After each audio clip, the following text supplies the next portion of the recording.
What's up, guys? It's me, the ALE Double X Prince. I have just come back from camp. I just packed up all my bags and shit. See? And damn it, I'm sick as hell. I can't hear shit. My ears pop from staying in the bus for so long. So if you guys see me doing stuff like this for the most part, it's because I can't hear shit. But I need to catch you guys up. I'll talk about some movies I watched over the break, some wrestling talk that I missed out on, particularly with this week. And what was the other thing I was going to talk about? Oh, yeah, my camping experience. How was it? Did I survive? Hell yeah, obviously I'm here. But, anyways, without further ado, let's get started. So to kick it off, I'll talk about some movies that I watched over the break. I already watched 4. I was actually gonna watch All Eyes on Me, but we didn't have time to watch it, especially after watching the last movie that was just bad-ish. Let's go with that. But here are the 4 movies that we did end up watching over camp. Captain Underpants, yay, Captain Underpants. Yeah, I got a chance to see that. I grew up watching the books, reading the books. Honestly, one of the few books I read as a kid. For the most part, I think it did a right job doing its own thing, like basically being original and stuff. But I feel like it didn't work for film. If it was a TV show, I would actually enjoy this a lot more than I did like this. Yeah. I feel like if they made it a TV show and it would get more audience attention, especially since this came out the same day as Wonder Woman, so I feel kind of bad for them. But overall, I think I would wait for it to come out on DVD, just rent it and watch it. Aside from that, it's not even worth it.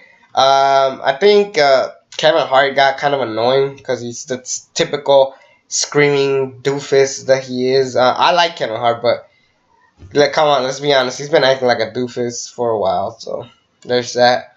Overall, it's a C movie, nothing more, nothing less. So there's that. Next movie I saw was Rough Night. If you guys don't know what that is, it's actually Scarlett Johansson, the chick from Ghostbusters and SNL, a bunch of female actresses that are kind of popular right now. Basically, they throw a bachelorette party for one of the girls, and they have a stripper, a male stripper, and they kind of kill them, so then they just kind of play it off. Basically, it's 21 and over. Remember that movie, 21 and over? It's basically that movie, just change it with female characters. Again, another C movie, nothing more, nothing less. Honestly, this was a slight more entertaining than Ghost in the Shell, personally, and I was super disappointed with Ghost in the Shell, because Ghost in the Shell is a movie that could have been something amazing, but it wasn't. So there's that. Next movie, and I know you guys are saying, why did I go watch this movie? Well, pretty simple. I'm a Pixar mark. It's one of my favorite franchises of all time, maybe the best franchise of all time. But I saw Cars 3. And the trailers were actually pretty good. Actually, back in the day, if you guys don't know, I had a series called Thumb It where I watched trailers and then I'll say thumbs up, thumbs down on watching it. I actually kind of gave this one a thumbs up, I believe, because of that little teaser trailer of Lightning McQueen's car just floating around. And yeah, I was pretty excited to watch it for the most part. But then the trailers came up and I feel like it was just another car commercial of promoting stuff, and it kind of was not as bad, but I gotta be honest, this movie was not that bad. It actually was enjoyable for the most part. It still wasn't great. It still wasn't a Toy Story or a Monsters Inc. or a Finding Nemo, but it was solid. It wasn't as good as the first one. I actually enjoyed the first one. Cars 2 is the worst movie I've ever seen. One of the worst movies I've ever seen. But Cars 3, they did a good job of getting Mater, later the cable guy. They show him here and there, but at least they didn't show him as much. He's just kind of there every here and there, but not as much. Basically, the story here is Lightning McQueen is kind of getting old, and he's getting trained by this new car. Basically, it's him as a female and yellow, and they're basically trying to say like, look, this is what you could do to do this, and it's kind of a motivational little movie, which it's kind of what Pixar's meant to be, just giving messages to kids, giving messages to adults, and just giving right path. So I actually kind of enjoy that for the most part. The only bad part is that the training is lackluster. It takes forever to get shit going, but I think if you enjoyed the first Cars, you'll enjoy this one a little bit more. Yeah, I think it was okay for a movie. It's a high C, a C plus. But this next movie I'm gonna talk about was pretty bad for the most part. Again, Transformers: The Last Night. It's the same fucking movie you expect out of Transformers. Oh my god. What is it with these movies? I swear. Why is Michael Bay still making these movies? Producers, if you guys know that Michael Bay is a stupid ass director, get rid of him. Hell, Michael Bay could actually do shit on his own and make it good. Like Bad Boys is its own franchise, and that was good. The Rock was it's a standalone by itself, and it was good. Hell, 13 Hours that came out back in 2015, either that or it came out last year. 13 Hours, yeah, that movie was actually pretty good. So why the fuck is Michael Bay still doing shit on his like other people's property? Like, fuck off, dude. So yeah, I would have to say that, and it's kind of like M. Night Shyamalan. Well, a little bit different because M. Night Shyamalan can't do jack shit unless if he does kind of stuff on his own. I mean, Unbreakable, Split this year, and Sixth Sense are the only three good movies that he's done. But back to Michael Bay, he kind of lags on telling a story, and for some reason these movies are way too fucking long. And the trailers were awesome to an extent, but I knew that they were not this movie wasn't gonna be good, so kind of lowered my expectations. But what I really didn't like is that Optimus Prime is like almost nowhere to be seen. There's actually hardly any Transformers in this movie. It's mainly Mark Wahlberg talking, this chick coming in talking. Basically, a bunch of people trying to be smart, and it doesn't work. And it's just kind of a boring ass movie for the most part. And the only thing that saves it was that last battle again. And they show an end credit scene at the end. Not worth it, but it does give you potential if Michael Bay leaves. So kudos for that. But overall, this is just a D plus movie. It sucked. It was awful. Yeah, this is the worst movie I saw. The best movie I saw was Cars 3. So kudos for that. I'm waiting for Baby Driver, who is just directed by Edgar Wright. I'm really excited for that one. War of the Planet of the Apes is coming up soon. What other movies are coming out? Spider-Man Homecoming. We're getting to the big movies. I'm hoping they're good. Despicable Me 3. I'm like in between watching it or not watching it. But aside from that, this is it for the movie side of those things. And we're now talking about what you guys wanted me to talk about. Wrestling news. So I've been gone for a week, and I've been trying to catch up with wrestling. Actually, half of this shit I caught up on the bus getting over here because, it was from Sacramento to San Diego. So I had like 12 hours to kill. I'm like, you know what? Let's start watching wrestling. I saw Money in the Bank on my phone. And I gotta say the show was okay. I'll talk about the SmackDown and Raw shit later. But yeah, overall, I thought Money in the Bank was an okay show for the most part.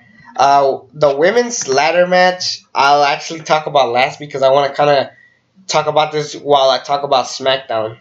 So I'll wait for the women's ladder match later. New Day beat the Usos by countout for the SmackDown Tag Team Championships. This is a pretty good match. I like the chemistry between these two. Basically, Usos being the anti-New Day. And I like that they're continuing the feud. I think they could hold off the New Day winning the titles at SummerSlam. And I enjoyed it for the most part. I really thought it was a good match.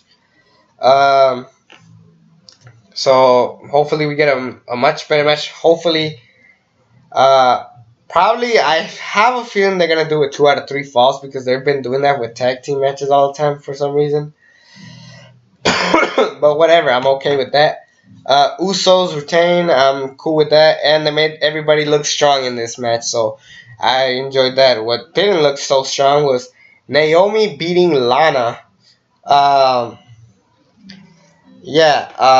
so earlier they tweeted. I'll get to the Carmella bullshit later, but Carmella teased a cash in, but Naomi beats Lana, and honestly, Lana is doomed to wrestle because she is. Honestly, I'm gonna be honest. She's worse than Eva Marie, because at least Eva Marie had some talent. Granted, basically it's the same shit. They're both hot and they can't wrestle. At least Eva Marie got better in NXT. So Lana, start hitting your NXT. I love you, Lana, but come on, this wrestling is pretty bad. Jinder Mahal versus Randy Orton, the rematch for the WWE Championship. It felt like the same match, but in a way, Randy Orton tried a little bit since it was St. Louis, his hometown. So obviously he was gonna try a lot more. And yeah, he tried a lot more, but the referee was shitty in this match. Randy Orton was outside of the ring for like a good 20 seconds. Like, this ain't New Japan. So why the fuck you outside? Like, why the fuck ain't you doing your job? So he just beats the shit out of the Singh brothers to the outside for a good extent, and then Jinder Mahal steals a victory. It was actually an okay match. It wasn't bad, but I mean, it's whatever. Um, Honestly, I kind of feel bad that Jinder Mahal's going to have to lose the WWE Championship to John Cena, but I'm cool with that. At this point, I don't care if he breaks Ric Flair's record to this point. Next match, Breezango versus The Ascension.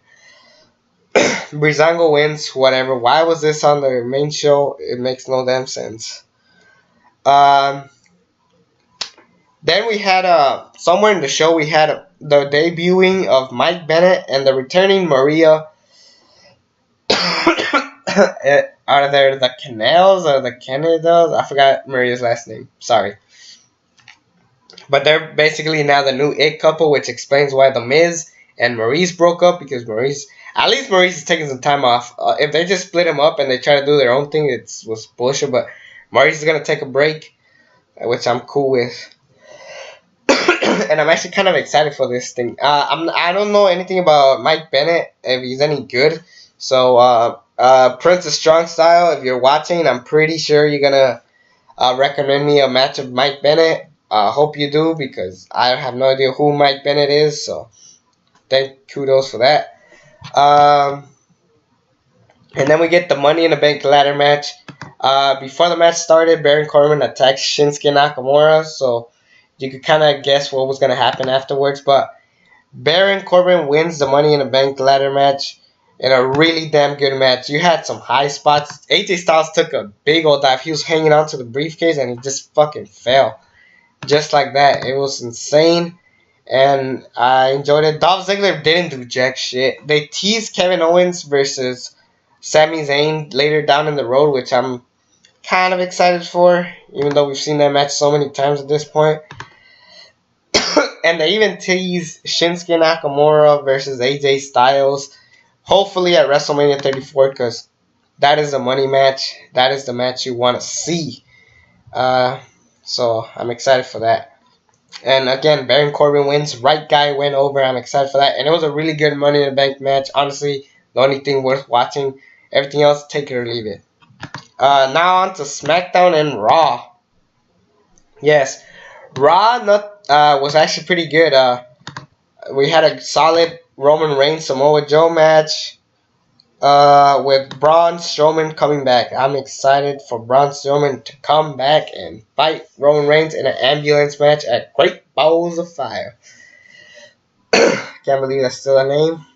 Also, we had what's it called? Fuck, what the fuck's the name of that man? I mean, nothing really special happened at Raw, but it was actually for the most part solid. But I like that The Miz is actually teaming up with Bo Dallas and Curtis Axel, because Bo Dallas and Curtis Axel have so much potential that they should do something with them. I'm not digging the Finn Balor Elias Sampson feud. It makes no sense. I honestly kind of wish that Elias Sampson and was part of the IC match make that storyline a little bit different. Finn Balor, Elias Sampson, it looks kind of weird saying it out loud. They just kind of took off Bray and Finn Balor. I don't know why, but Bray and Seth Rollins are going to set to fight, so I'm excited for that to an extent, even though it was just kind of thrown out there. It was kind of random. But the main thing I want to talk about is Enzo Amore and Big Cass. Big Cass faked his injury and attacks Enzo Amore, and Big Cass is now his own man, and I was just happy as hell because Big Cass looks like a potential star. He reminds me of Edge, but taller. He really does. And honestly, whenever we have the Superstar Shakeup, if Big Cass goes to SmackDown, that could be his show, honestly. Big Cass could take over. He could take over SmackDown if he does go to SmackDown soon. Aside from that, everything else was pretty average. I like that Corey Graves was the one to expose Big Cass, showing that Corey Graves has more responsibility with other than Kurt Angle. So it's playing off that story well too, which I'm excited. Even if it is Kurt Angle versus Triple H, I'm excited to see that match somewhat. First of all, Kurt Angle's coming back, and Triple H can still kind of go in the ring. And they could bring up the Attitude Era story of Stephanie and Kurt. Down for that. Next match. What happened next? Damn it. I'll talk about SmackDown. SmackDown was garbage. Let's face it. But the biggest controversial I want to talk about was the women's Money in the Bank ladder match. So the story here is that James Ellsworth climbed the ladder, retrieved the briefcase, and tossed it to Carmella, potentially ruin a big moment in history of WWE. But it could have been a great moment if they let it happen like that, because it made Carmella look like an even bigger heel, giving her so much heat. It worked perfectly. Why the fuck would Daniel Bryan, of all people, take the briefcase away from Carmella? It's like it almost made Daniel Bryan a fucking heel, and that's not good. And the fact that we're getting the exact same rematch at next week on SmackDown is bullshit. It's fucking bullshit. It was the stupidest thing I've ever seen. It made me hate Daniel Bryan, thanks to the fucking writing from Road Dogg, Jesse James. Honestly, give Ryan Ward back his spot, because he knows what the hell to do. Thanks to the fucking fans who hated that shit. They fucked it all up. This had potential of having Carmella being the toughest heel of all time, the biggest heel ever, and they fucked it all up when this shit happened. Hopefully next week they do not have this match. They'd be like, nah, this is bullshit. They shouldn't do this and that. Maybe turn Shane McMahon heel. Do something. But I do not want to see a rematch of this. Plus, the match that we had was bullshit and boring and stupid. Tamina can't wrestle for shit. That Money in the Bank match was slightly decent, but they didn't do shit with the ladder, so it made me care less. So it was just boring, and I really don't want to see that rematch, so it sucks.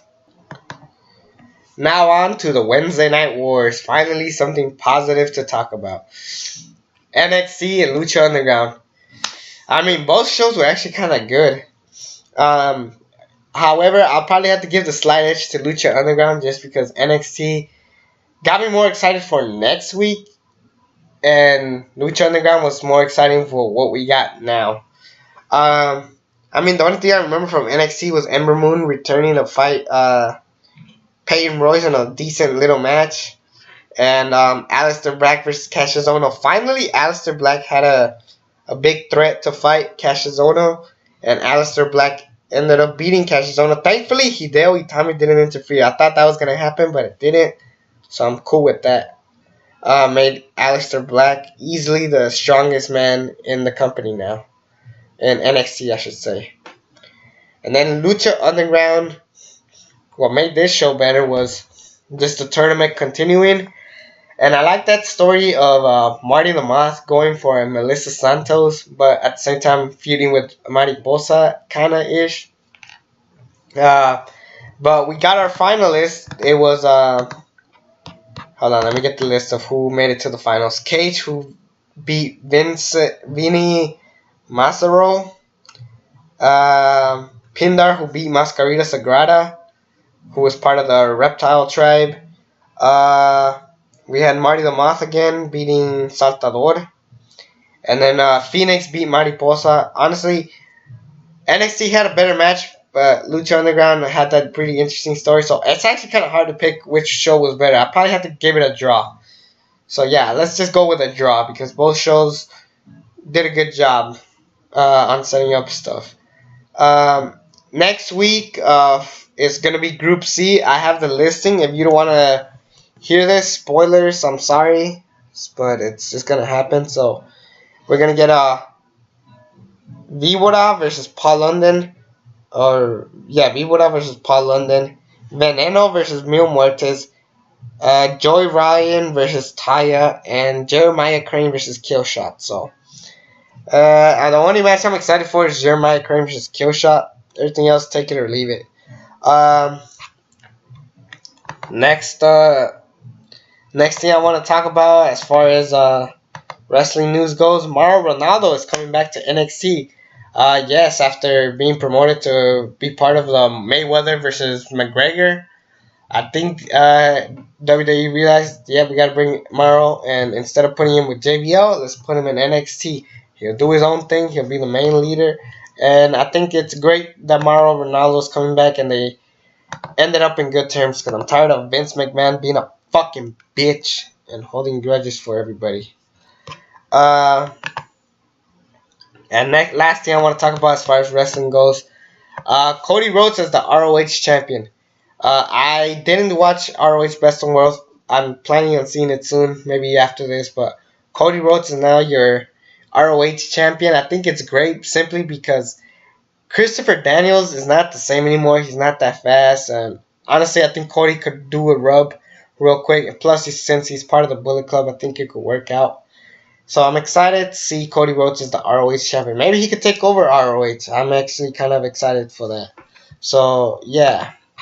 So good job. That's enough for the wrestling talk. Let's on talk to my experience at camp. Yeah.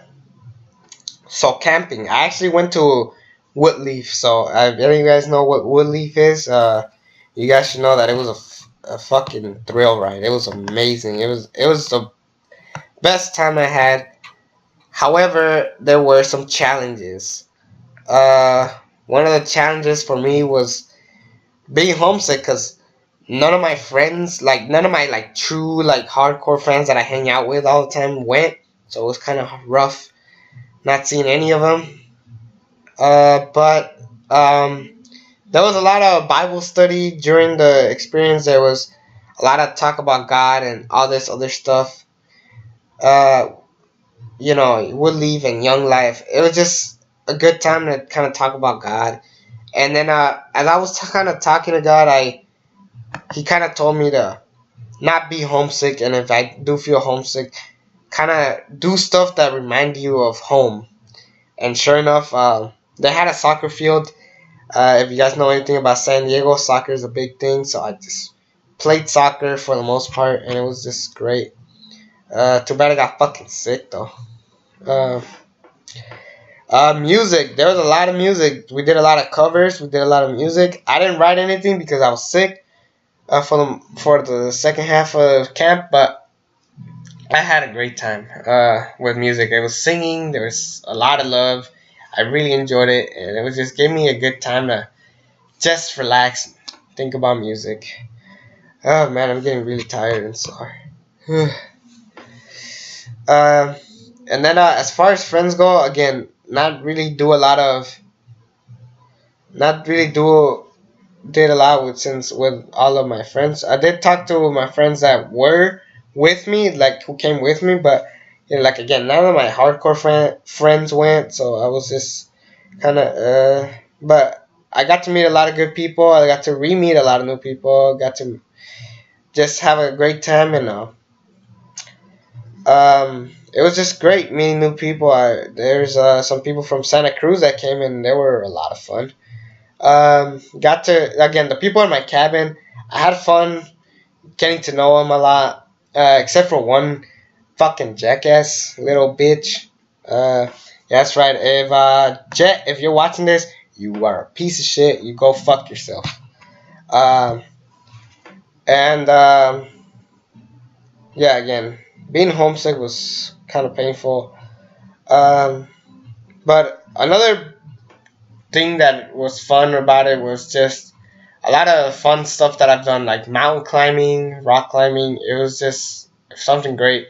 I learned how to like freaking. All right, so when you go mountain climbing, or not mountain climbing, but like so rope dive. So basically, I had to jump all the way like from downhill.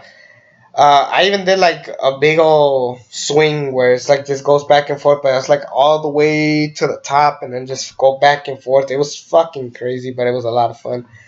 And again, I got to talk to my leader, and he was just a great leader, and he was a lot of fun, and he made me learn a lot of stuff about myself. And yeah, I like how this ended. The main dude who was part of it, he said, I love you all, but God loves you a lot more, and I agree with everything he said. It was a great experience. I loved it. And if I could go back, I'm taking a fucking plane because I ain't going back in that fucking bus. It was a fucking nightmare. Trust me, my ears popped. I'm sick, and it's fucking painful. And just hope that if I do go back, it's easier to get back because hell, it was a nightmare. Aside from that, I had a great time at camp. I'm tired, but I'm glad to see you all back. Thank you guys for making it to 70 subscribers. Remember, the deal is 100. And also, updates for YouTube. Same as I've said before, I'm planning on doing my 400 video special talking about my story about 12th grade. I'm planning to do all these other things, such as SummerSlam retro reviews, Heroes of SummerSlam, and I'm doing some Christopher Nolan movie reviews since Dunkirk is right around the corner, so I'm excited for that. Anyways, aside from that, it's me, the ALE Double X Prince, and until then, I'm out. Subscribe.